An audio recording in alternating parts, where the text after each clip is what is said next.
I came home exhausted after a 12-hour nursing shift and found a BMW parked squarely in my driveway, not blocking it, not halfway in, fully parked like it belonged there. Confused, I parked on the street and went door to door asking neighbors if they recognized the car. No one did. The BMW was locked, no note, nothing. I left a polite message under the windshield wiper. "Hi, you're parked in my driveway. Please move your car. Thanks."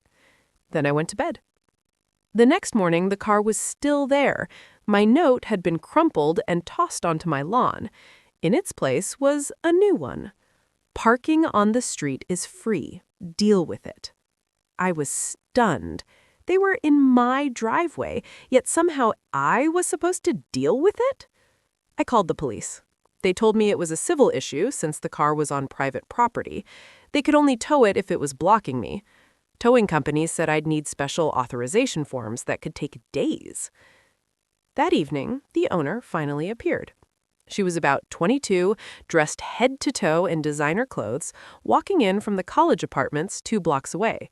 I was watering my plants when she unlocked the BMW. "Excuse me," I said calmly.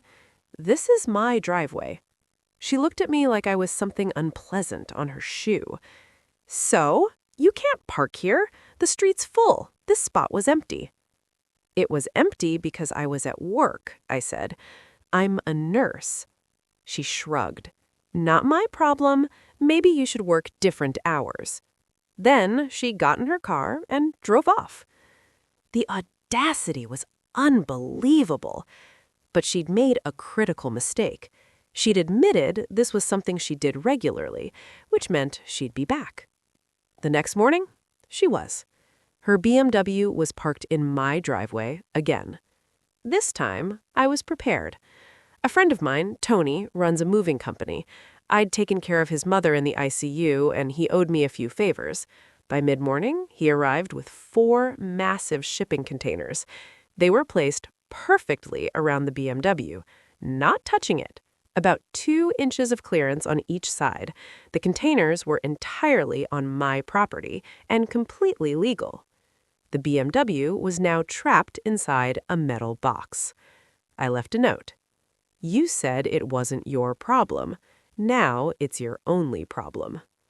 That evening, she showed up screaming and pounding on my door. "What did you do?" I said. "I efficiently used my driveway space for storage. Not your problem, right?" "Move them, now!"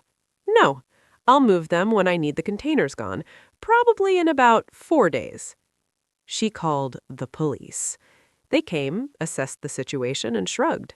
The containers were on my property. Her car was trespassing. If anything, they said, she should be grateful I hadn't had it towed. The next few days were spectacular. Her father, a lawyer, called and threatened to sue. I recorded the call, during which he admitted his daughter had parked illegally on my property. Her mother came by and tried to pay me to move the containers. I declined. The girl herself attempted to break into the containers with tools.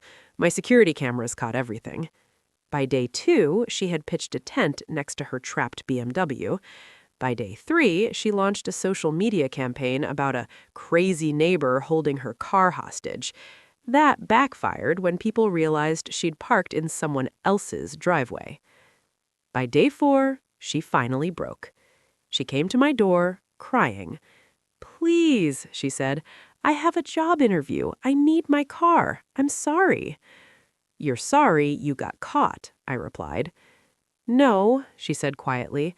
"I'm actually sorry. I've been parking in people's driveways all semester because I'm too cheap to pay for campus parking. You're the first person who did anything." "How many driveways?" I asked. She showed me her phone. 23 addresses. She'd been rotating between houses for months, stealing parking spots and avoiding consequences. I made her a deal. She would write apology letters to all 23 homeowners, pay me 4 days of parking at the nearby garage rate, $30 a day, buy a legitimate campus parking pass.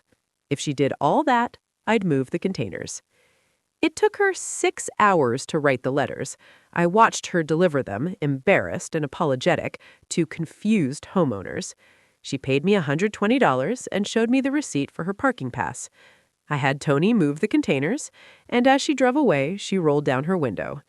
You know what the worst part is? What?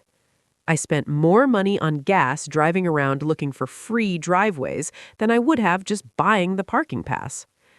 Sometimes the most entitled people need the most elaborate lessons in respecting other people's property.